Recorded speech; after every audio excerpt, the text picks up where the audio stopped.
So in this video, we're going to be discussing the House resolution, which aims to stop the ATF's pistol brace rule. So let's talk about this.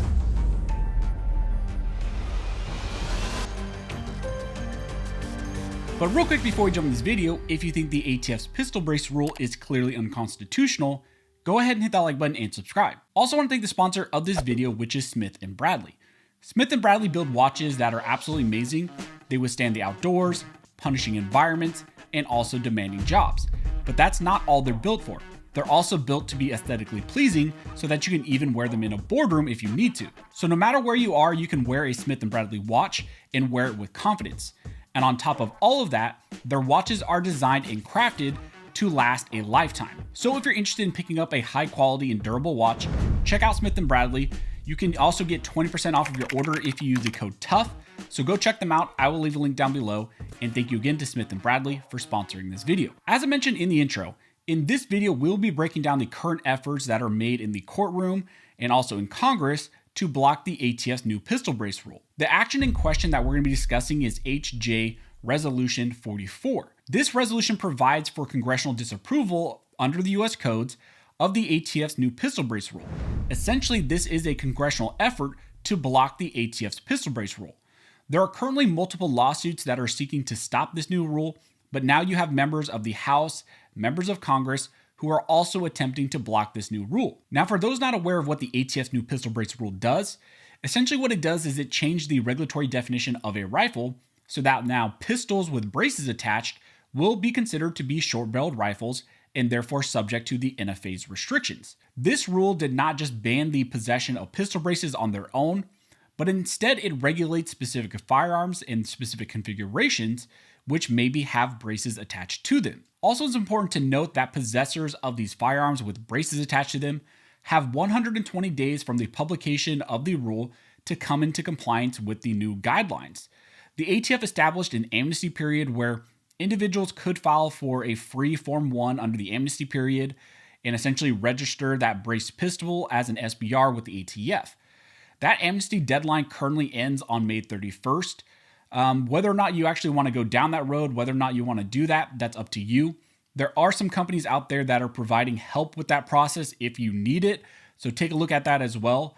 You also have other options like reconfiguring the firearm, removing the brace, making so that the brace cannot be attached, or you can go down the absolutely insane route and decide to destroy the firearm or to turn it over to law enforcement. Now, if you're in certain states like the state of California that bans NFA items, you don't really have the registration option, you don't have the amnesty option, so really you're left with either destroying the firearm, turning it over to law enforcement, or simply reconfiguring it so that it doesn't fall under the current rule. Now let's talk about the current efforts to stop the pistol brace rule. There are currently multiple lawsuits which have been filed against the ATF and their new rule.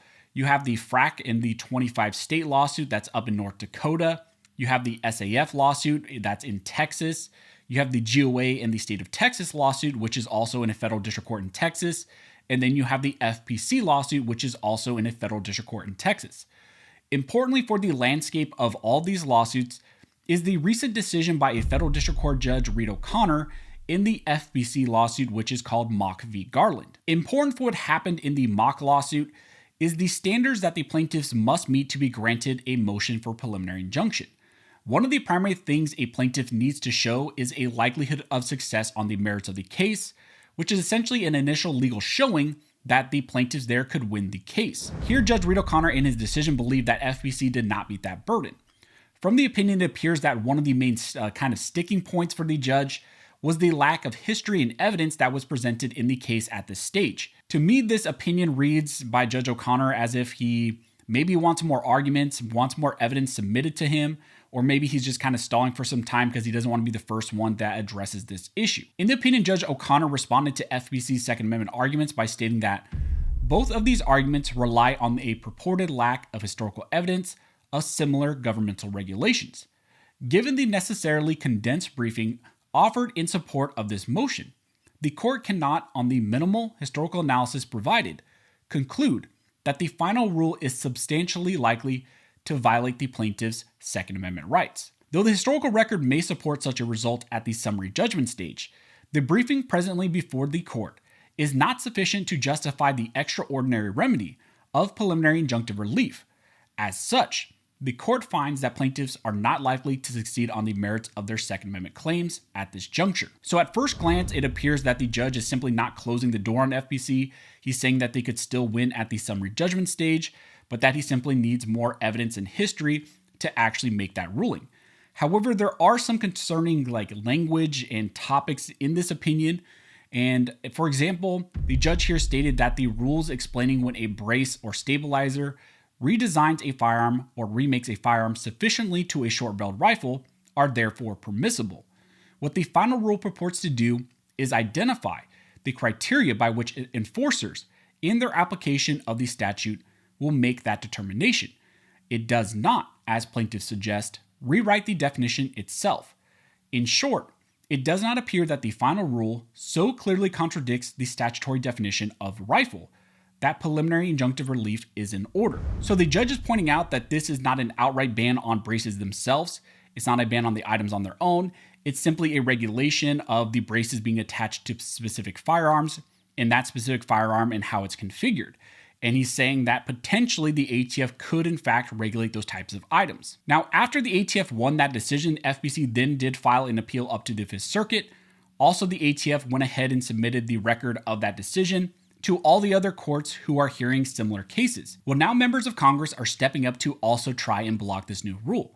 On Wednesday, a committee in the House voted 25-15 to pass Resolution 44. The resolution aims to block this new ATF pistol brace rule. There was a long, drawn-out debate in the committee over this resolution, but ultimately it did pass with 25 votes. It will now head for a vote in the House. It will go to the House floor, where the likelihood is that the resolution will pass. We have enough numbers in the House to get this passed, and then it will move on to the Senate. In the Senate is where everything will get iffy.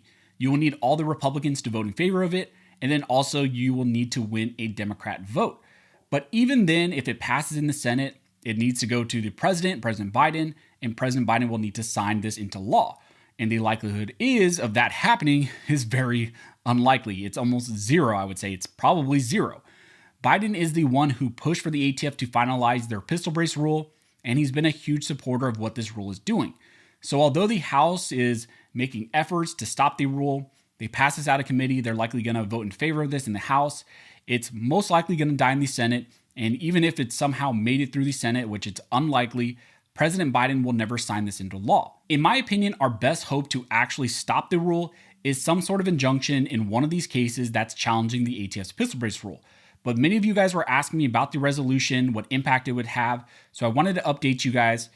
I'll be keeping my eyes on this as it works its way through Congress. I will let you guys know if anything significant happens, and also I'll be keeping my eyes on all the lawsuits, and we will get some sort of injunction, and I will get to report to you guys on that, because that's kind of the goal right now, is to get some sort of injunction before the amnesty period is up, and to ultimately halt this before the end of this month. So that's where the pistol brace rule currently stands with lawsuits and congressional efforts. If you have any questions, go ahead and comment down below, and I'll try to answer to the best of my ability. Also, if you like this video and you would like to support the channel, one of the best ways to do that is to like, comment, and subscribe. All those things help to fuel the algorithm, and it signals to YouTube that you guys see value in these videos and in this type of two-way news. As always, I want to thank everybody who likes, comments, subscribes, who hits the notification bell, who shares these videos. You guys are directly impacting these videos, impacting this channel, and helping me to reach and educate more people than I could ever do on my own. So as always, thank you all for watching. Don't forget to like and subscribe. And don't forget, this nation was built by armed scholars, and this nation will be maintained by armed scholars.